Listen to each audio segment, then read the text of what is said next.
ดีทุกท่านนะครับ วันนี้มาเจอกันอีกแล้วนะครับกับเส้นทางหากินนะครับนี่ครับตัวนี้จะเป็นเหยื่อของเราครับ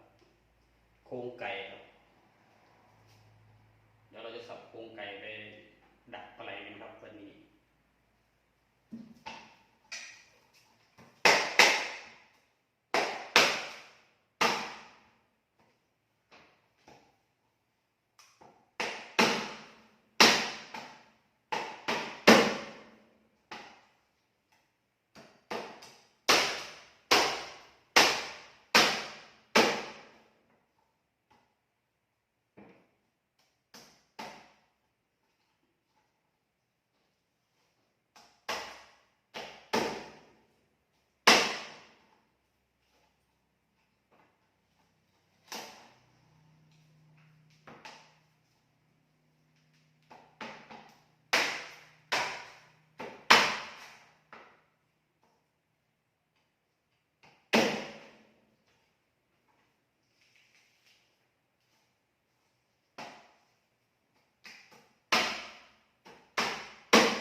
ก็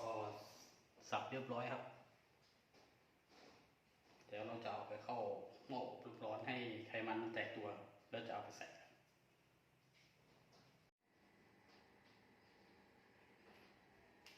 ตอนนี้ก็เสร็จเรียบร้อยแล้วนะครับเราจะมาเปิดดูกันครับนี่ไม่ต้องเอาสุกมากนะครับเอาแค่ให้ไขมันแตกตัวพอให้กลิ่นมันกระจายได้ง่ายครับโอเคครับเดี๋ยวไปเจอกันที่หมายเลยครับ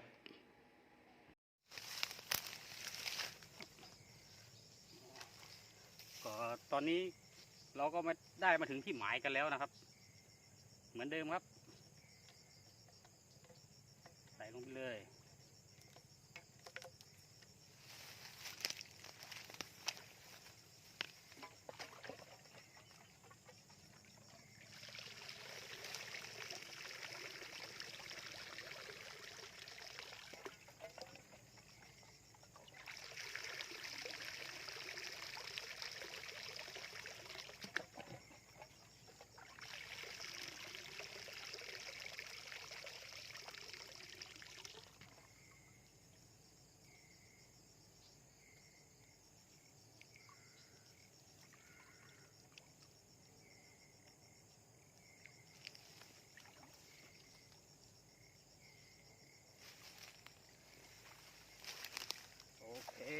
เดี๋ยวใส่ให้ดูอีกหลังหนึ่งโอเคครับเดี๋ยวจะใส่ให้ดูอีกหลังหนึ่งครับ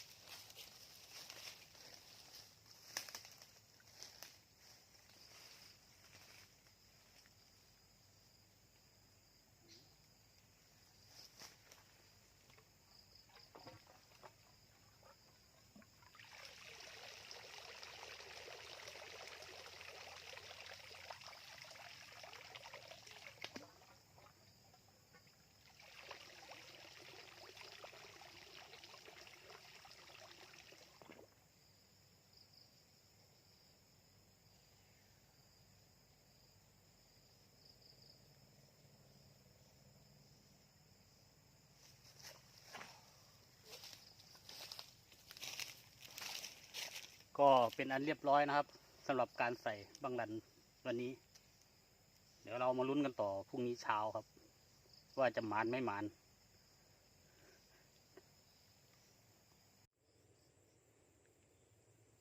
ก็เสร็จสิ้นกันไปแล้วนะครับ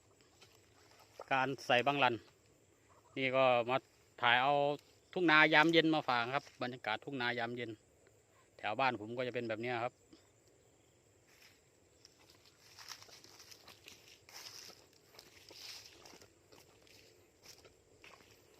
ข้าวกำลังสวยครับใกล้ได้เกี่ยวแล้วครับอีกไม่กี่วันก็ได้เกี่ยวแล้วนะครับ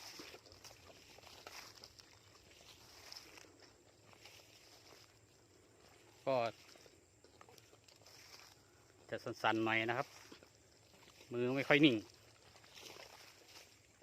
นี่ครับข้าวกำลังสวยเลยครับทุ่งนายามเย็นครับ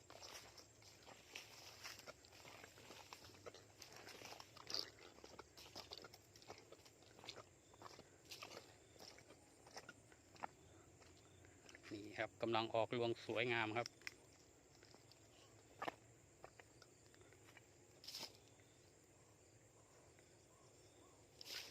ครับก็แค่นี้ก่อนแล้วกันครับเดี๋ยวเอาไว้เจอกันพรุ่งนี้เช้าครับผม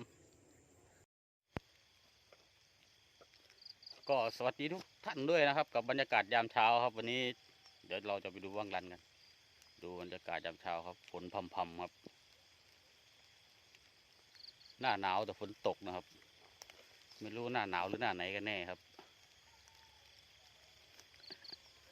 ดูบรรยากาศครับ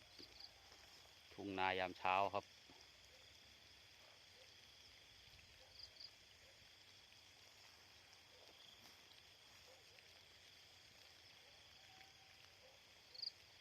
ไปครับไปลุ้นบังลันเรากันดีกว่าครับเรามาลุ้นหลังแรกกันนะครับว่าจะหมานไม่หมานครับ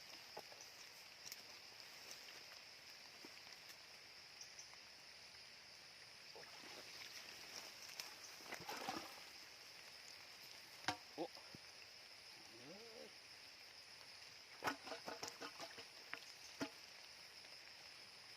เงียบครับหลังแรกลุ้นหลังต่อไปกันครับ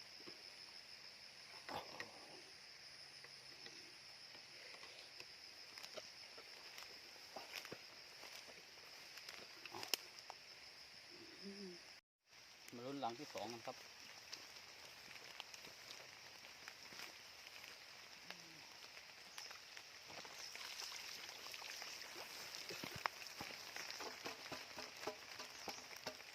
เงียบ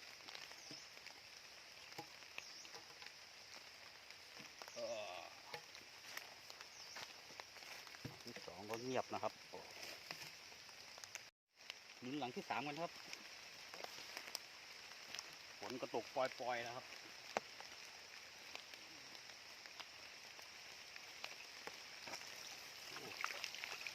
หอยเชอรี่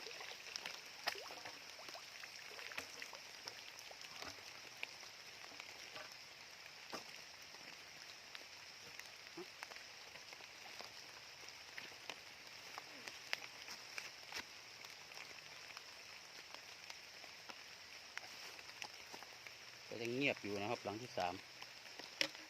ลุ้นหลังกันต่อไปกันครับมาลุ้นกันต่อครับว่าจะมีตัวไหม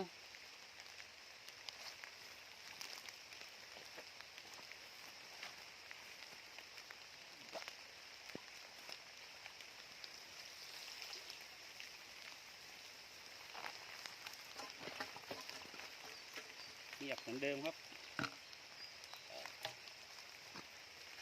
ลุ้นหลังต่อไปกันครับมาลุ้นหลังนี้กันครับ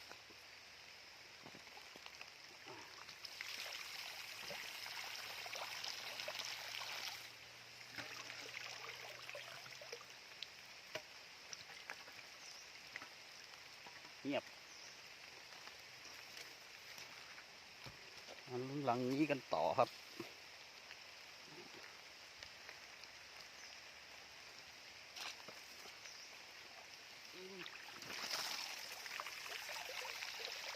หลังนี้ก็น่าจะเงียบซะละมั้งเงียบครับ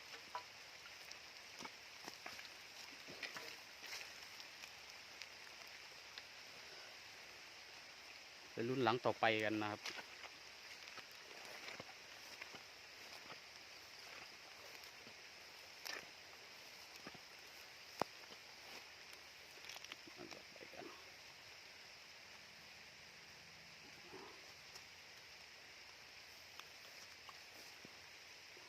ต่อครับ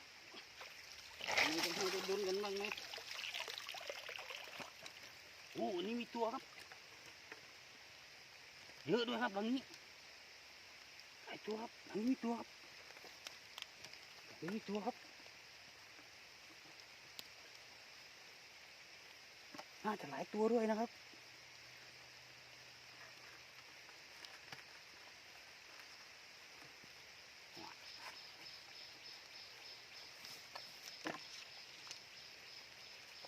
น่าจะหลายตัวครับหลังนี้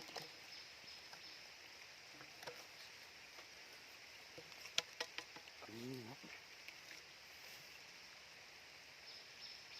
สองตัวเป้งๆครับสองตัวเป้งๆครับนี่อ้าวไม่แห้วแล้วครับไม่แห้วแล้ววันนี้ไม่แห้วแล้วนะครับ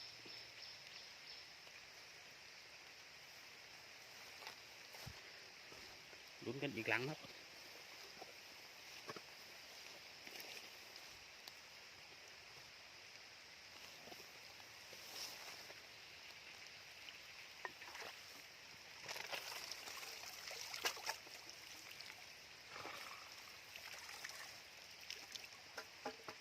นี่ครับอย่างนี้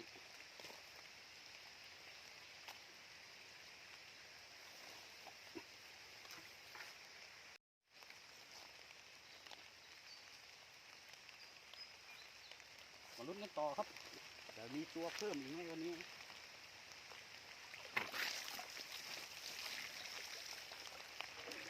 เบาๆครับไม่น่าจะมีครับ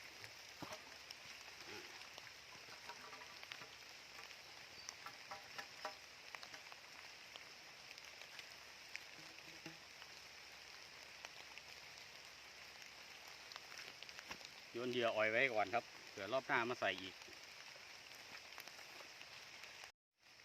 มาลุ้นกันต่อครับว่าจะได้เพิ่มไหม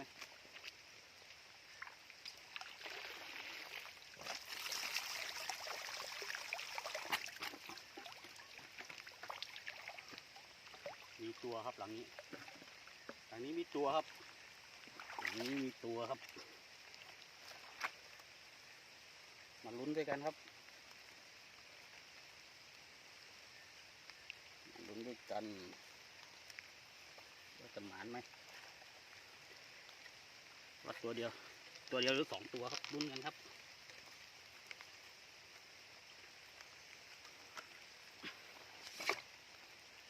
ตัวเบลอเลยครับตัวเบลอเลยครับแถวนี้มีแต่ตัวใหญ่ครับน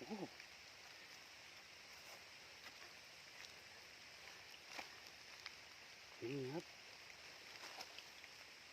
มีตัวใหญ่ครับ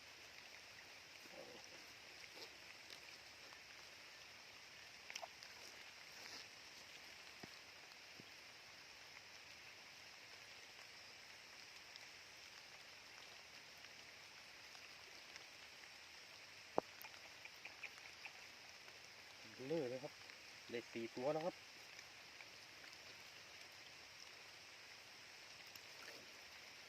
ทีเข้าเป็นคู่เลยนะครับนี่ครับเหยื่อโครงไก่นะครับถ้ามีตัวไม่พลาดแน่ครับมาครับรุ่นหลังต่อไปกันครับลุยน้ำเลยครับรอบนี้ต่อครับ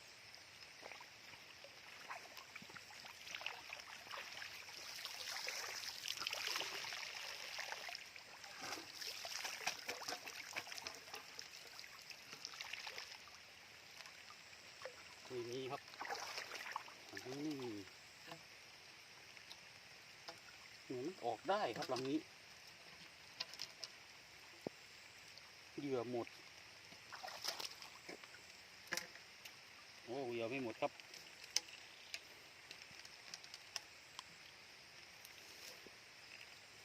ปล่อยไว้ก่อนครับปล่อยไว้ก่อนเดี๋ยวมีลุ้นหลังต่อไปกันครับมีน้ำครับอีก2 หลังครับอยู่ตรงนี้มาลุ้นกันครับโอ้ก็จะตั้งกล้องลำบากนิดนึงนะครับ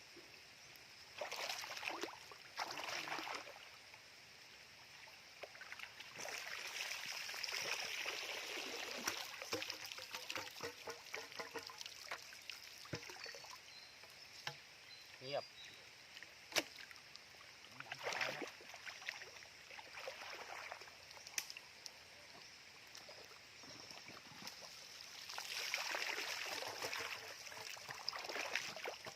หลังนี้มีตัวนะครับหลังนี้มีตัวเดี๋ยวเอาไว้ไปลุ้นบนบกกันครับหลังนี้อะไรไปลุ้นเดี๋ยวไปดูอีก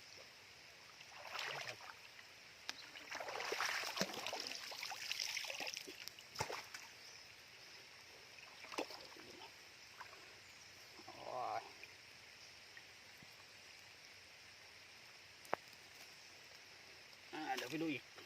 2 หลังก่อนนะครับอีก2 หลังเราก็เก็บกันมาครบแล้วนะครับเรามาลุ้นกันครับมีถูกอยู่3 หลังนะครับที่เหลือมาลุ้นกันดูครับว่าจะมีตัวใหญ่ไหมหลังแรกครับ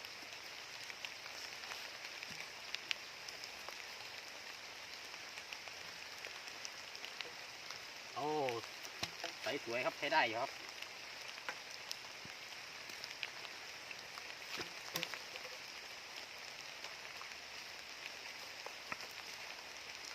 ลุ้นต่ออีกหลังครับหนักด้วยครับหลังนี้ไม่ตัวใหญ่ก็น่าจะ2 ตัวครับลุ้นกันต่อครับ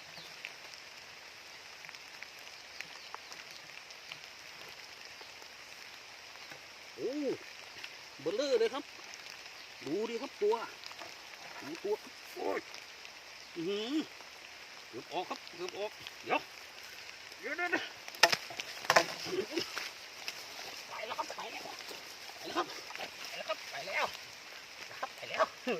เกือบไม่ได้กินครับเอา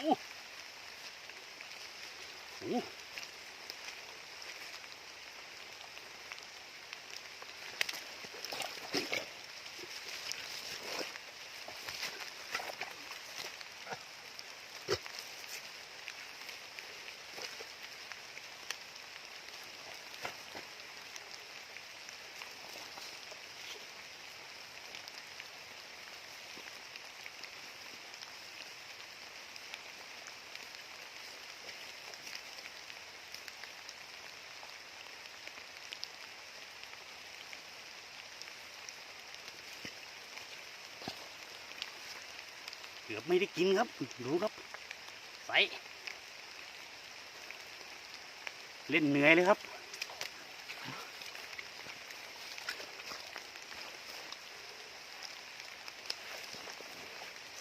มาลุ้นกันต่อครับอีกหลังหนึ่ง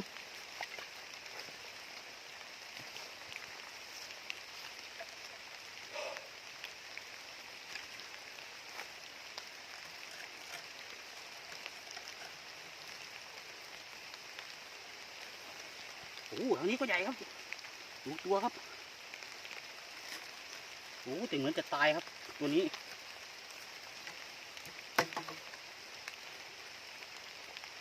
โอ้ครับตายครับเสียดายครับโอ้เบลอเลยครับ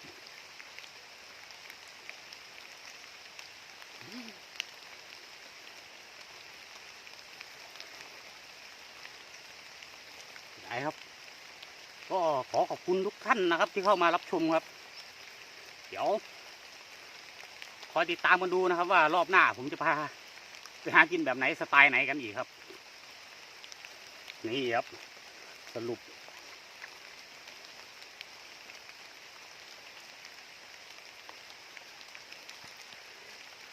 ขอบคุณครับ